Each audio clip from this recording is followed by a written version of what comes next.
देखिए, चीन को हर हालत में अपना एक जो स्टैंड है वो बहुत तेज़ी से सामने रखना था। चीन वैसे भी प्रोपेगेंडा पर बहुत ज़्यादा भरोसा करता है। चीन की जो फिलॉसफी रही है शुरुआत से ही, पीपल्स लिबरेशन आर्मी जब बनाई गई थी माओ से तुंग और दूसरे जो मिलिट्री कमांडर्स थे, उन्होंने पीपल्स लिबरेशन आर्मी की जब नींव रखी थी तो प्रोपेगेंडा विंग एक अलग रखा था, जिसमें नाटक और गानों के ज़रिए एक किस्म का प्रोपेगेंडा फैलाया जाता था।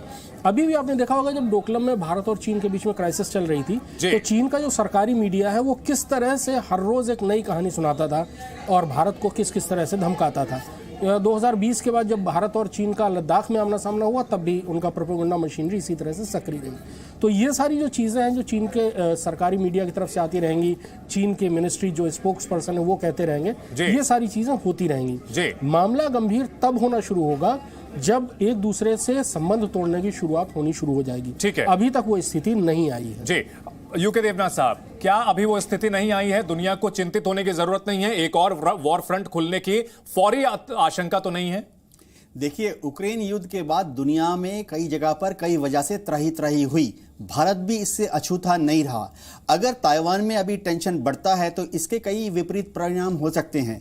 कल ताइवान का शेयर मार्केट 2% गिर गया, यानी जापान और दक्षिण कोरिया का शेयर मार्केट भी शायद इस लाइन पर चल पड़े।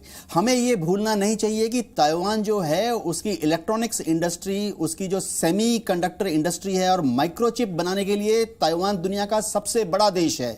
दुनिया की हर मशीन, चाहे वॉशिंग मशीन हो, चाहे कार हो, चाहे मोबाइल फोन हो, चाहे माइक्रोवेव हो, वो सब माइक्रोचिप्स पर ही चलते हैं। तो अगर युद्ध हुआ तो पूरे दुनिया में माइक्रोचिप्स की शॉर्टेज से जितने प्रोडक्शन लाइन हैं उनमें डामाडोल हो जाएंगे। एक और चीज मैं बता दूं कि भारत इनसे अछूता नहीं रहेगा कि भारत भी चीन से बहुत क्रिटिकल आइटम्स इंपोर्ट करता है। हमारा जो ड्रग इंडस्ट्री है, हमारी जो फार्मास्यूटिकल इंडस्ट्री है, वो बल्क ड्रग्स का इंपोर्ट करती है चाइना से और उसके बाद उसको प्रोसेसिंग करने के बाद हम पूरे दुनिया को निर्यात करते हैं, वो भी अफेक्टेड हो जाएगा। ठीक है, सवाल यही है कृष्ण मोहन, भारत की इस पूरे तनाव में क्या भूमिका होनी चाहिए? कोई भूमिका होनी चाहिए या फिर जिस तरह से रूस और यूक्रेन के मामले में हम तटस्थ बने रहे, वही तटस्थ रुख हमारा अभी भी अमेरिका और चीन के बीच तनातनी में भी देखने को मिलना चाहिए? ये स्थिति बहुत दिलचस्प होगी भारत के लिए। अब भविष्य में अपनी नीति क्या होगी ये निर्धारित करने में बहुत सारी चुनौतियां आएंगी। मुझे भरोसा है कि भारत एक बार फिर से उतनी ही अच्छी नीति अपनाएगा जैसा रूस और यूक्रेन के युद्ध के दौरान उसने किया था। लेकिन यहाँ पर स्थितियाँ थोड़ी सी और ज़्यादा क्रिटिकल होने वाली हैं, क्योंकि चीन के साथ भारत का भी एक पुराना विवाद चला आ रहा है। 2 साल से हम देख रहे हैं कि भारत और चीन के सैनिक एक दूसरे के आमने सामने हैं। गलवान की झड़प हो चुकी है और 50,000 सैनिक एक दूसरे के आमने सामने तैनात हैं। चीन लगातार भारत के कई हिस्सों पर अपना दावा करता रहता है। उनमें वो हिस्से भी शामिल हैं जिनके बारे में माओ से तुंग ने 5 फिंगर्स कहा था, जिनमें से एक ताइवान है और दूसरा भारत के कुछ इलाके हैं। तो अगर ताइवान को चीन हड़पता है तो उसके बाद भारत का भी नंबर आ सकता है। दूसरी बात कि चीन को कर्टेल करने के लिए भारत पिछले कई सालों से कोशिश कर रहा है।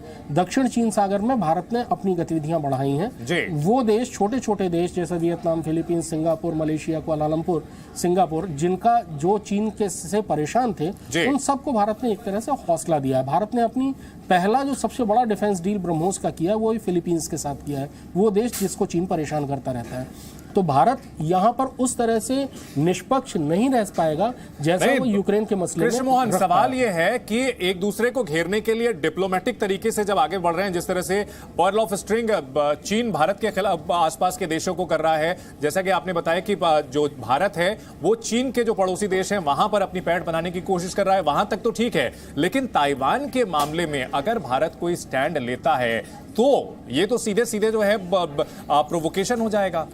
आप ये समझिए चंदन की भारत और अमेरिका के बीच में बहुत सारी स्ट्रैटेजिक टाइज इस बीच 5 साल में हुई हैं। पहले भारत और अमेरिका सिर्फ एक नौसैनिक का अभ्यास करते थे, मलाबार, उस पर भी चीन को आपत्ति थी। अब मलाबार में जापान भी शामिल है जो कि चीन का धुर शत्रु है और ऑस्ट्रेलिया भी शामिल है। क्वाड एक 4 देशों का संगठन बना जो कि जाहिर है चीन के गतिविधियों को रोकने के लिए बना। उसमें भारत, अमेरिका, ऑस्ट्रेलिया और जापान है। भारत ने अमेरिका के साथ लेमोवा साइन किया जिसमें एक दूसरे के लॉजिस्टिक्स का इस्तेमाल किया जा सकता है, यानी एक दूसरे के बेसिस बेसिस का इस्तेमाल जहाज़ों या दूसरी चीज़ों के मरम्मत के लिए, रिप्लेनिशमेंट के लिए, रेस्ट एंड रिकूपरेशन के लिए किया जा सकता है।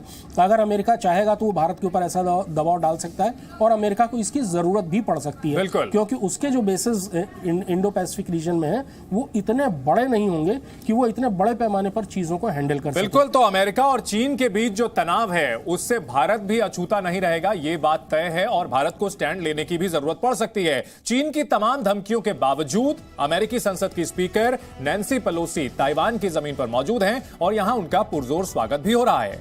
धमकियों के बीच पेलोसी की यह यात्रा इस बात का सबूत है कि अमेरिका को चीन की चेतावनियों से कोई फर्क नहीं पड़ता।